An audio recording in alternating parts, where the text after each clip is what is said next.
Hello everybody, it's Sarah and today I'm here with this August's wrap-up. And I read a few books this month. I thought that I had started more than I had finished, but I realized right now, getting all the books together, that that's not actually true. So I am actually pleasantly surprised by what I read this month. I decided for this wrap-up and for the future that I would also talk a bit more about the non-fiction that I read, because I want to start reading more non-fiction, especially for my studies and what I'm studying. And so let me start with that part of the wrap-up. At the beginning of this month, I read one of the books by one of my professors, which I have to read for a lecture, and that's The Anthropology of Myth. If you don't know, I study cultural and social anthropology, and I had to read this for one of my exams, which I still have to take. But I thought this was really interesting. I am a big fan of myth and mythology and legends and fairy tales and stories and all that kind of stuff. So when I read this book, it really was just stuff that I'm interested in. The other non-fiction book that I started this month is The Innocent Anthropologist by Nigel Barley.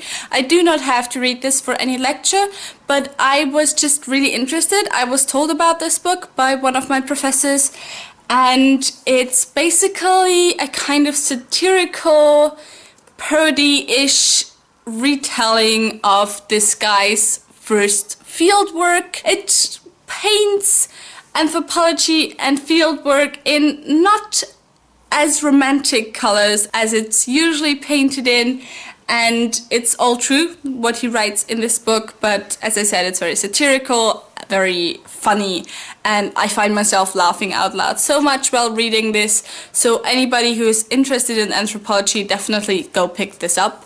It's also really short. I'm about halfway through and I can't wait to finish it. Continuing on with books that I started and finished this month. The first two books I read this month were the fifth and the sixth book in the Codex Alera by Jim Butcher, which are the last two books as well.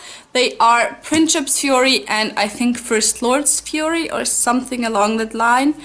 Or High Lord's Fury. No, First Lord. I think it's First Lord. But I really hope that I would be able to move this series over to my favorite shelf, but I actually wasn't too much of the fan of the last two books, especially the fifth book.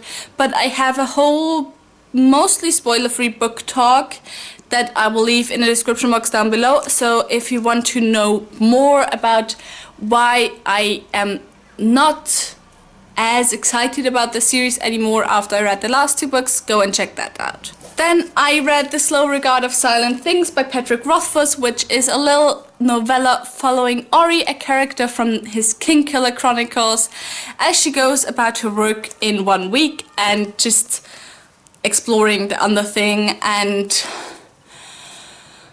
I love this book so much. Patrick Rothfuss says at the beginning that this won't be a book for everyone, and it really isn't, because there's not really anything that happens. You only have Ori as a character. There aren't any other characters, and still I just love her. She's just so wonderful and yet broken, and this whole story is just so whimsical and amazing. So if you're a fan of Ori and the Kingkiller Chronicles, I would definitely recommend for you to check this little novella out, because it's so worth it. And the last book that I finished this month, well, technically I finished it in September, because I finished it at 2 o'clock in the morning on the 1st September, but who cares, I'm still going to count it.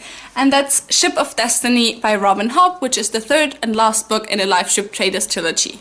I read this book for the Hobalong Read-Along by Sam from Sam's Nonsense, and I enjoyed this trilogy so much more than the last one, the Farseer trilogy.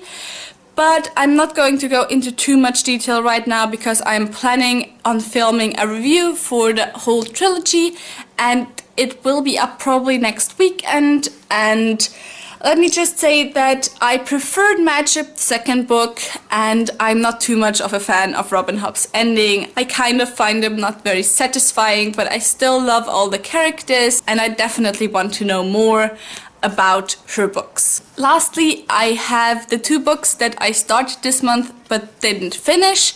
I was in Dublin at the beginning, the middle of the month, and I bought both of those books there. First, I bought The Dubliners by James Joyce because I thought Dublin is a good place to read my first James Joyce book.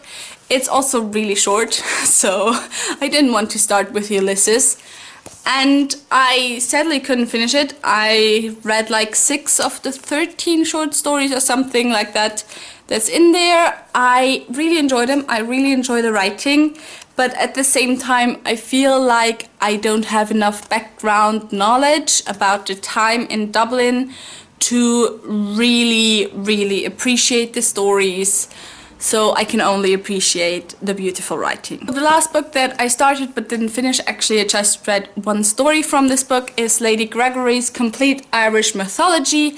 I don't know if you know that yet about me, but I am in love with Ireland and in love with Irish stories. And so I just bought this again. I have read enough of the stories. I probably know like half of the stories already, but I thought it'd be really nice to have like a mostly complete collection and not just like a selection. But anyways, I'm really looking forward to reading all of the stories. I'm probably not going to read them all at once, but just a story here and a story there. And yeah, I am really looking forward to finishing this. That was it for this month's wrap up. Tell me if you like it if I tell you what non-fiction I read every month as well, or if you prefer if I just stay with fiction. Tell me in the comments down below what books you read this month. I really hope you enjoyed this video. If you did, please subscribe. All the links to my social media will be in the description box as well. And I hope I'll see you soon. Bye!